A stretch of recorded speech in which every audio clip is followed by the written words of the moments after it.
सो हमें यहाँ पे क्वेश्चन दिया है 2 APs have same common difference. आपके पास 2 AP है। मान लीजिए ये कोई पहला AP है जिसके terms A1 A2 A3 A4 and so on, ये है एक AP। और एक दूसरा AP है आपके पास B1 B2 B3 and so on. ठीक है,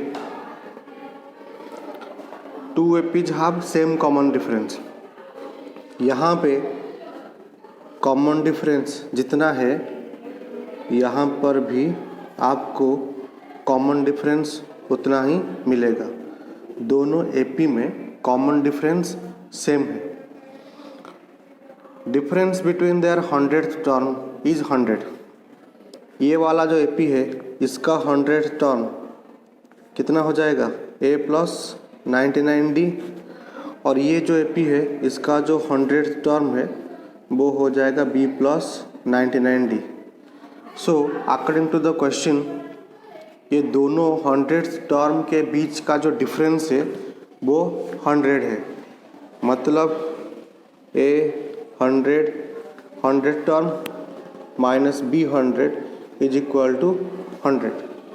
ये हमको गिवन है। और हमसे जो पूछा है, सवाल में जो पूछा है what is the difference between their 1000th term, हमसे पूछा है 1000th टर्म।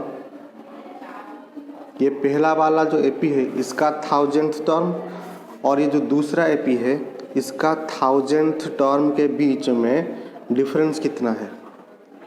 ठीक है, तो हम इसको निकालेंगे। पहले आप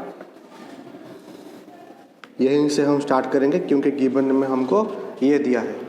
ठीक है, सो पहला AP का 100 टर्म माइनस दूसरा AP का 100 टर्म, दोनों के बीच डिफरेंस है 100। तो इससे मैं ऐसा भी लिख सकता हूँ A plus 99D minus B plus 99D is equal to 100।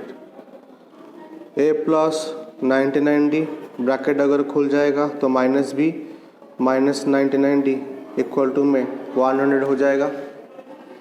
अब ये प्लस ये माइनस कैंसिल हो गया तो मुझे अभी मिल गया A minus B equal to 100। ठीक है,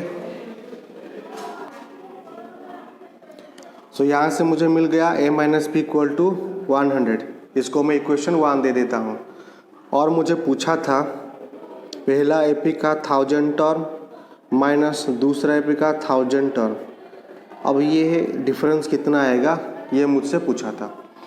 तो मैं इसको ऐसे भी लिख सकता हूँ A plus 999D minus B plus 999D is equal to, क्योंकि डिफरेंस सेम है तो दोनों तरफ D ही रहेगा, कोई प्रॉब्लम नहीं है।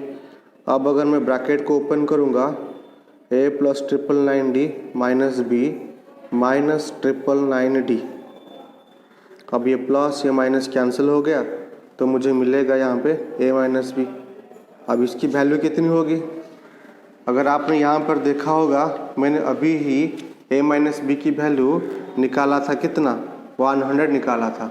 तो ये A माइनस B 100। तो इसका मतलब the difference between the 1000 term of 2 APs having common difference D is equal to 100. This is my answer.